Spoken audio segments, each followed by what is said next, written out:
Near the green, many players tend to hit the ball with the club's toe or shank during their approach shot. This means they hit the ball with the tip of the club or the part that connects the shaft with the head. As a result, the ball flies very low and to the right across the fairway or green. This mostly happens due to the incorrect swing plane of the club head in relation to the ball and the target. If you don't have the correct swing plane, the club head reaches the ball either from outside or inside the target line. If the club is moving away from your body, you hit the ball from the inside. If it is moving towards your body, the ball gets hit from the outside. The correct swing plane is either parallel to the target line or in a slight curve. Most of the time, a loss of balance during the swing causes this problem. In this case, it's not caused by the club's back and forth movement in the direction of the target, but the player's weight moving to their toes during the downswing. Because of this, the player has too little distance between their body and the ball, and therefore isn't capable of hitting the sweet spot, but instead the club's hosel. In some rare cases, the body weight moves too far to the back towards the player's heels, which causes an upright position and a larger distance to the ball in the moment of impact. This is why the ball is hit with the club's toe and not its sweet spot.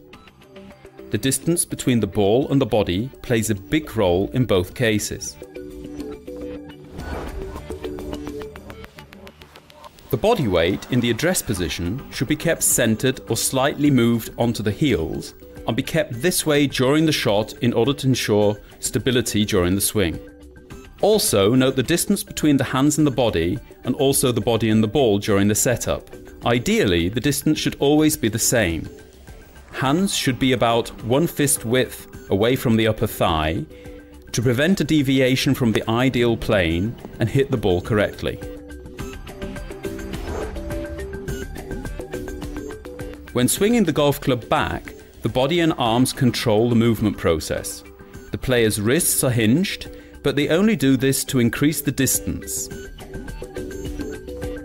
The larger the distance is, the more the wrist has to hinge in order to achieve the higher acceleration of the club head and hit the ball a long way.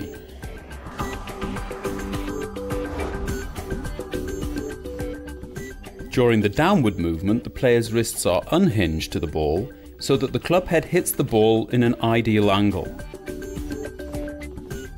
The steeper the club is angled in the top of the swing, the steeper it must be when it hits the ball. First, widen the angle of your elbow and then the one of your right wrist.